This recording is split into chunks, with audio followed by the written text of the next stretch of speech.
Like this video in the next 4 seconds or you'll have 5 years of bad luck. What is going on, guys? It is Blink here, back with a new guide. Well, it's been probably over a year since I've done my last one, and I might be bringing guides back once in a while. Now, don't worry guys, montages aren't going anywhere, but if you do enjoy these guides, please comment down below letting me know and I'll consider making even more. Another thing I want to mention is that a lot of people forget to add the .YT when using my creator code. It's not just Blink, it's Blink.YT, so just keep that in mind. Alright guys, so enough talking and let's get into this guide and hopefully many more to come. So this first trick is a great way of editing your box for a peak shot with a lower risk of taking any damage back. I saw this on Aspect's Twitter page and he credited Serpent AU, as I don't know who exactly made this, but I guess it was Serpent AU by the looks of it. So it's quite easy to do, but it might take you a few minutes to get used to the groove. You simply place a cone, making sure you're phasing through it. You'll then want to edit your wall and go for the shot. As you do that, you crawl back inside your cone to prevent taking any damage from your opponent. Then you quickly edit the cone wall from the opposite side of where you did it the first time. Now, this is great because you don't really see anyone use this trick, which will quite surely confuse your opponent. So when you take your first shot and go right back into the cone, it basically forces your opponent to shoot directly at your pyramid because you've already got the wall open, which means your opponent only needs to shoot through one layer to come face to face with you. It also scares your opponent a little because he might expect another edit peek from the same side. What he doesn't expect is you doing the same thing from the complete opposite side.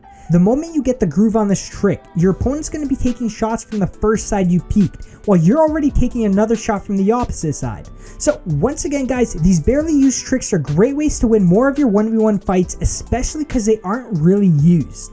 Once players start incorporating similar tricks, your opponent will expect it, and he'll most likely take precautious measures. But for now guys, use it while it's pretty fresh.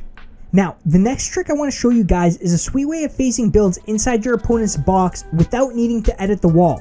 This will confuse your opponent and most likely startle him a little, because man, who's placing builds inside boxes without needing to replace their wall and edit it? Just learning these little simple tricks and trying them out will get you comfortable into using them in actual games. And the more of these little tricks you know, the more you can choose which one you want to use and which one works best in your current situation. So how you place a stair is by placing a pyramid in front of your opponent's box and standing as close to the wall as you can right on the inner side of the pyramid. You then want to jump across and make sure you're paying attention on how low I'm looking. Basically mimic my positioning and you'll get it every time. As you're jumping across, you're turbo building a ramp and you'll end up placing a ramp inside your opponent's box.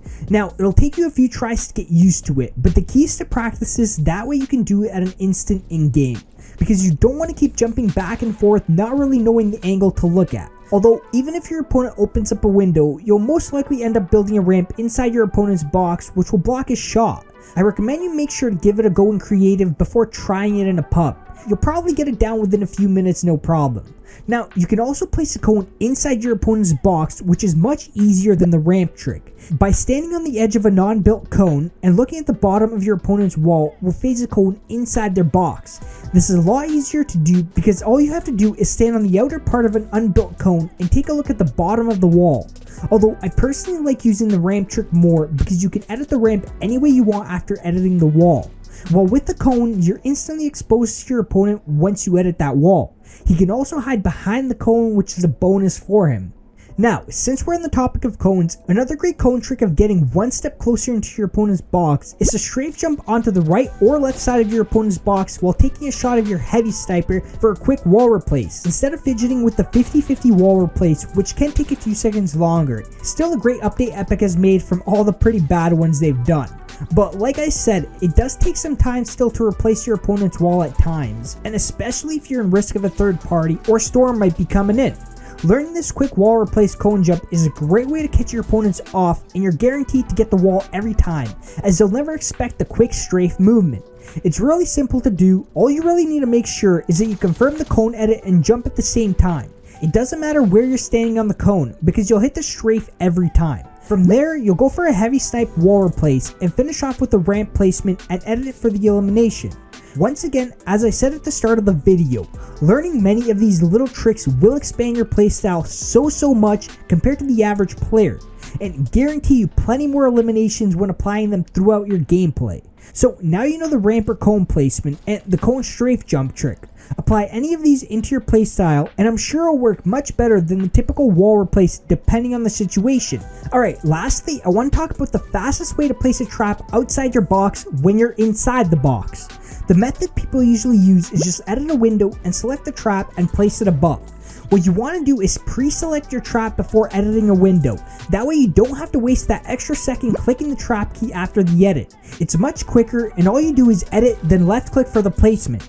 You're in much less risk of taking damage from your opponent with the window edit because you're able to place it much quicker and reset it just as quick. Basically just a great way of placing traps quicker. Well, that's it for this guide, and a like and a sub would be greatly appreciated as it does help me out a lot. Anyways guys, thanks for watching and hope you have a great rest of your day, night, and I'll see you on the next one.